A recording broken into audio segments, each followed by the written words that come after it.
State sovereignty is the principle that a government has full control and authority over its territory, people, and policies without external interference. In the post-Cold War era, this concept is increasingly challenged by non-traditional security threats, those that are not strictly military in nature, such as terrorism and pandemics.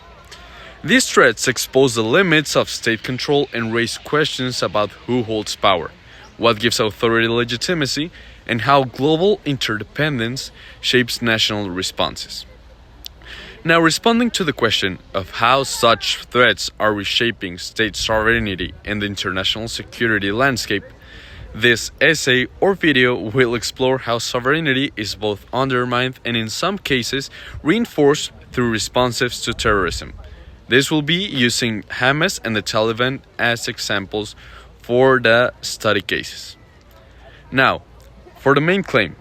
The claim is non-traditional threats like terrorism undermine state sovereignty by allowing non-state actors to claim political authority and territorial control. This weakens the state's exclusive right to exercise power within its borders, a core element of sovereignty. The case of Hamas in Gaza illustrates this clearly. Despite not being an internationally recognized government, Hamas governs territory, collects taxes, and maintains its own armed forces. This challenges both the sovereignty of Israel and that of the Palestinian Authority, as Hamas operates independently and often in opposition to both. The legitimacy of its rule is contested, recognized by some of the local population and rejected by much of the international community, which in addition reveals how non-state actors can manipulate legitimacy to erode sovereign control. Moreover, the persistent involvement of external actors like Egypt, Iran, and the UN demonstrates increased interdependence, further diluting sovereign autonomy. This argument is strong because it shows that when states can no longer enforce authority over parts of their territory, their sovereignty is not just threatened, it is fundamentally redefined. Now, passing on to the counterclaim, my main counterclaim is that non-traditional threats can also reinforce state sovereignty by enabling governments or groups to reassert control and centralize power. The return of the Taliban to power in Afghanistan in the year of 2021 illustrates how sovereignty can be restored, even by actors once classified as terrorist organizations.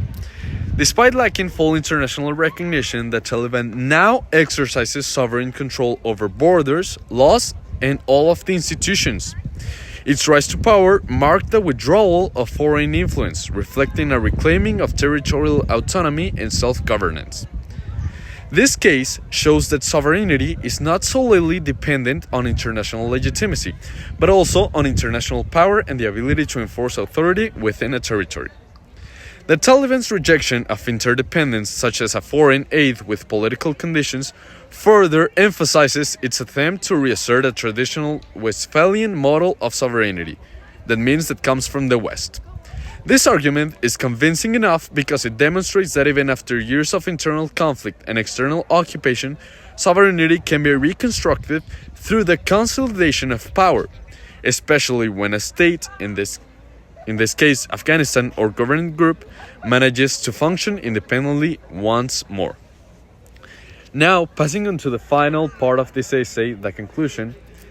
Ultimately, non-traditional threats like terrorism and pandemics are reshaping how sovereignty functions in the modern world. In the case of Hamas, sovereignty is fragmented and challenged by competing claims to legitimacy and external involvement.